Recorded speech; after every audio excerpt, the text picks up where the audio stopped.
Welcome back to Card Corner. Today we are doing an unboxing and review of the new Dream Girl playing cards by Fulton's Playing Cards and Jeremy Klein.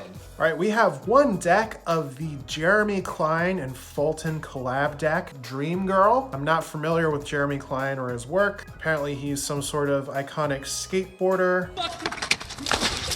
I'm a big fan of Fulton's playing cards, though. I have a soft spot for Fulton's. And hey man, there's just a big old anime girl right on the cover of these cards. So like, come on, dude. Like, how can you not?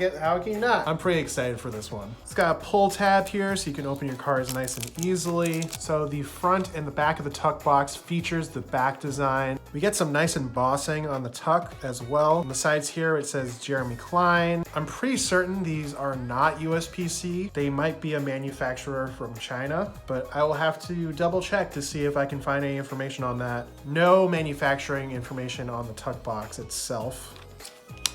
We got some signatures right on the flap right here. The tuck box feels like it's from China. It's got that thicker quality to it.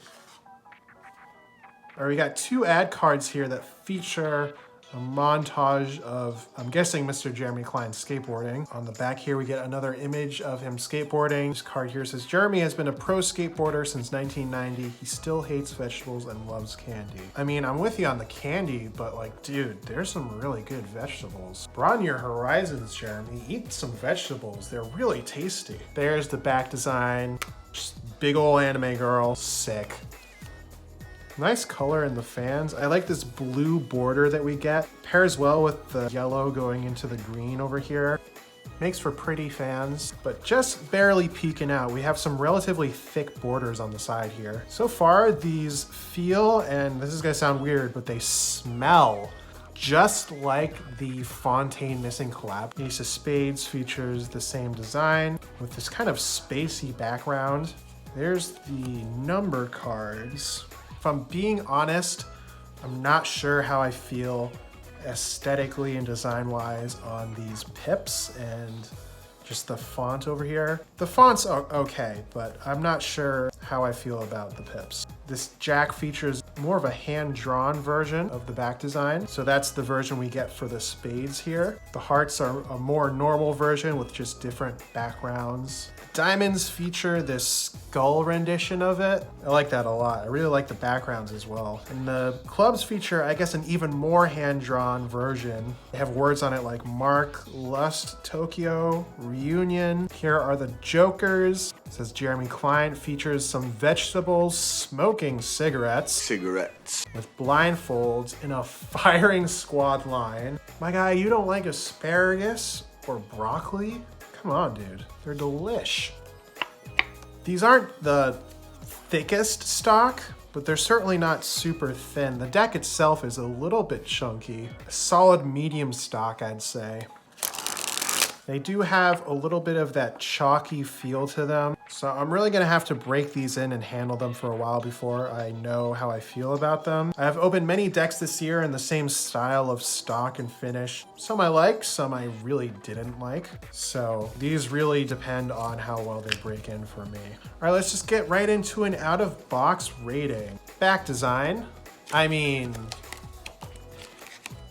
it's an anime girl, bro. That's a 10. This back design goes pretty hard. I cannot deny that. It's a pretty sick back design. It's a one-way back design. It's a very obvious, bold one-way back design. They go pretty hard. Feeling and handling. For now, I can't go higher than an 8 right out of the box. Again, I'm really gonna have to play with these for a while before I know how I feel about them. So for now, I will give them an 8. Overall theme and aesthetic.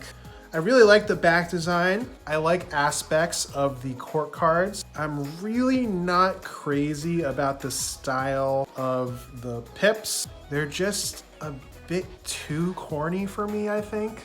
Overall, I will give the theme and aesthetic, for now, I'll give it a solid 7.5 for now. All right, I'm going to play with these for a while and I will be right back. Well, I'm dreaming of girl. It's Dream Girl. All right, here is my final review of the Dream Girl playing cards. Back design. Out of the box, I gave this back design a 10 out of 10. I'm sticking to a 10 out of 10. It's a giant anime girl right on the back of the deck, bro. If you don't like it, you're just a hater. Feeling and handling. Out of the box, I gave this an 8. It's gonna go down a little bit to a 7.8. This was a deck made in China. I'm not the biggest fan of decks made in China, but as far as those decks go, these are on the better feeling side. The deck itself is a little bit thick for my liking, but if you take out all the ad cards and the jokers, and you do a little bit of cheating, ditch like 2 to 4 other random cards, they handle pretty well for cardistry. Overall theme and aesthetic, I gave these a 7.5. I'm gonna stick to a 7.5. Back design is killer, but like I said, I'm just personally not a huge fan of the aesthetic of the pips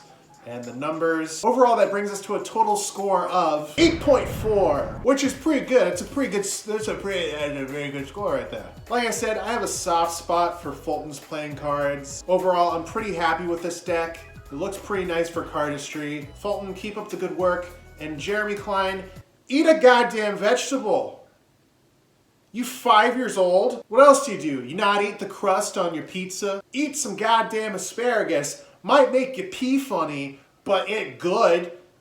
Thank you so much for watching. If you like this review, please hit like, maybe subscribe. You can find me on Instagram, TikTok, and YouTube. I will see you on the next one.